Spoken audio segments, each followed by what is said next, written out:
5 महीने प्रेग्नेंट औरत के साथ सामूहिक बलात्कार किया जाता है। फिर उसके हाथों से उसकी 2 साल की बच्ची को छीनकर उसका सर कुचलकर उसे मार दिया जाता है।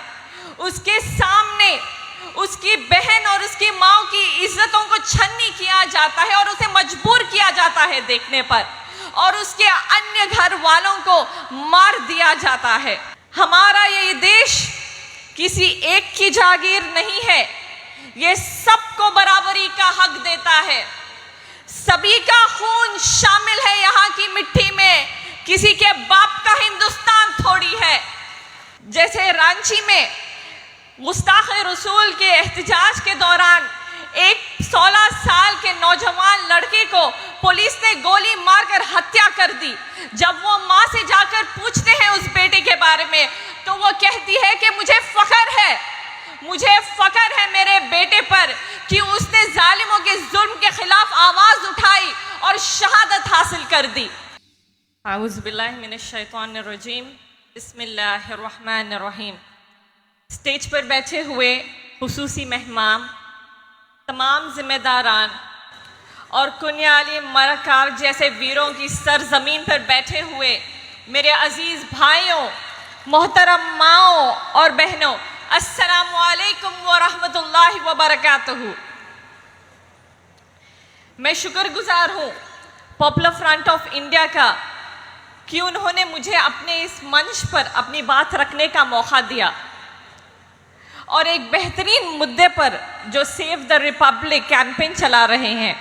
वाक़ियतन आज ऐसे मुद्दा बहुत ज़रूरी है, क्योंकि बेशक हमारी डेमोक्रेसी ख़तरे में है।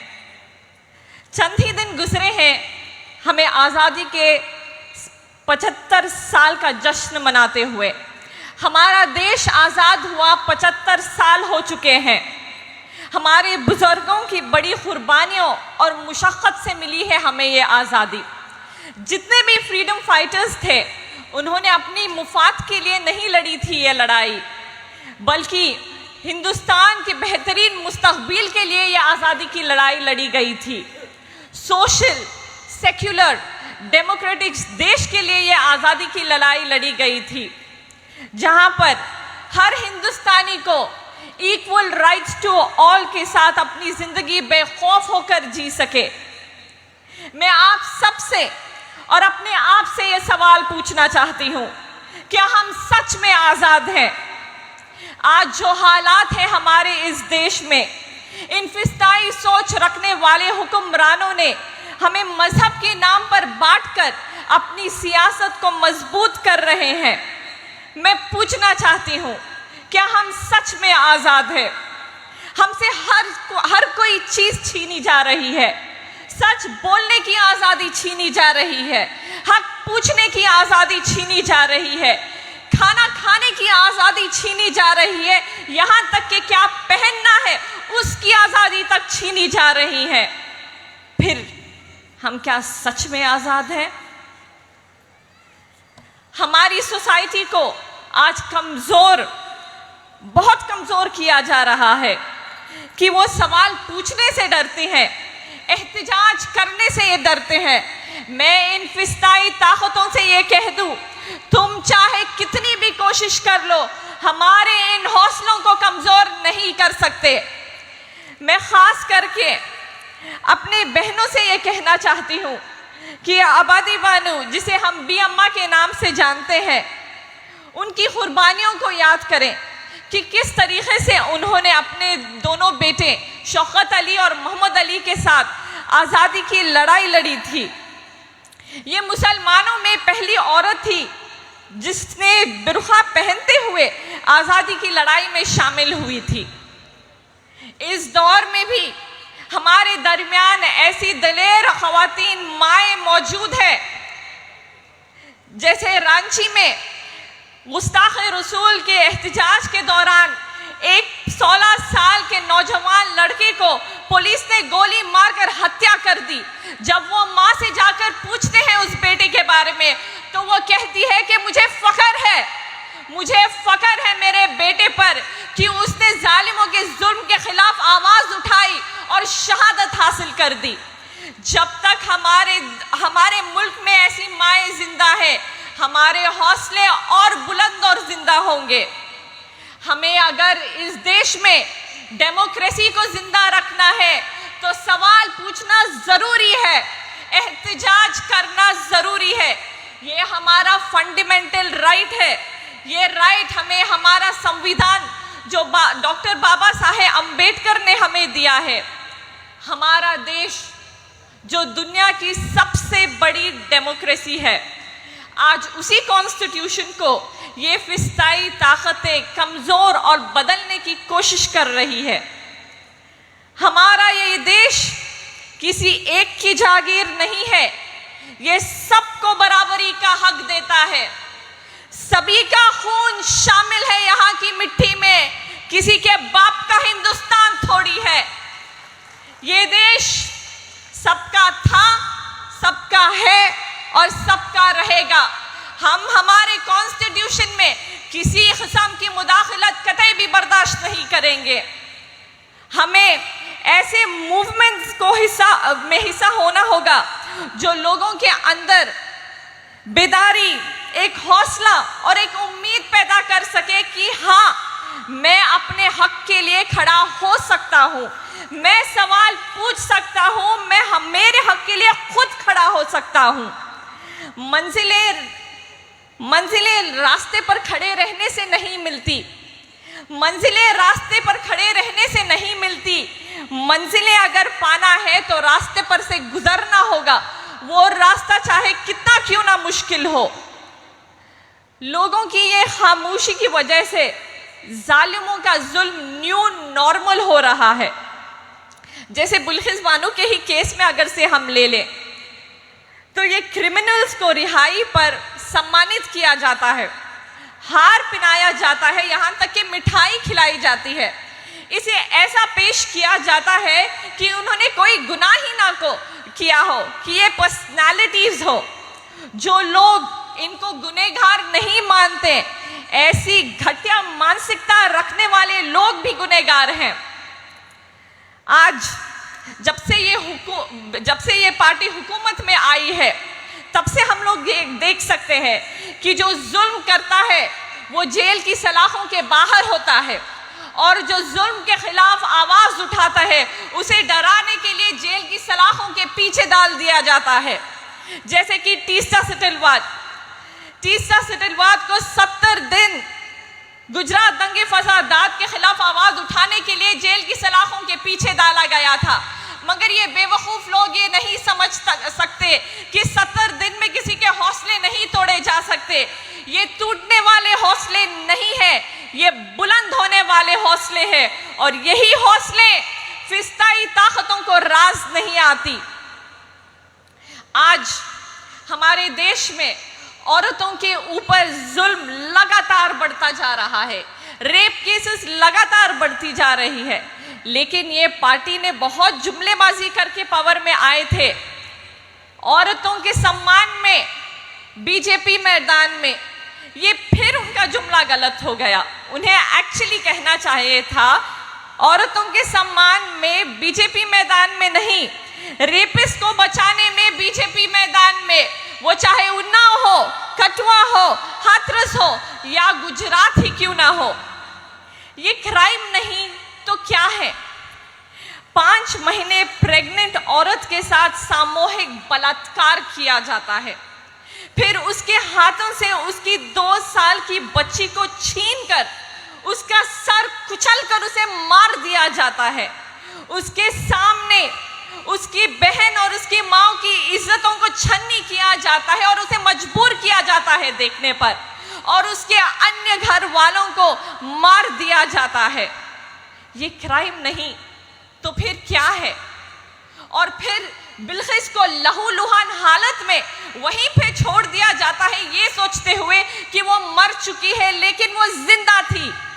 वो जिंदा थी ये खौफनाक दास्तां बयां करने के लिए, वो जिंदा थी। एक सर्वाइवर से एक फाइटर का एक मुश्किल सफर तय किया उसने।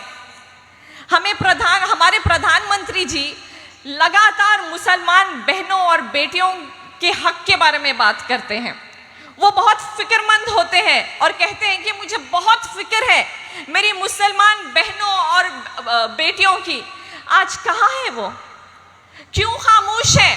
जब ये बहन हक की गुहार लगा रही है तो कहाँ है हमारे देश के प्रधानमंत्री?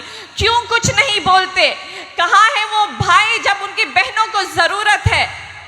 बेटियां सिर्फ कहने से नहीं बचती, और खास करके जब वो माइनॉरिटीज और मुसलमान की बेटियां हो तो हमारे प्रधानमंत्री जी मौन व्रत धारण कर लेते हो जैसे कि कुछ हुआ ही ना हो।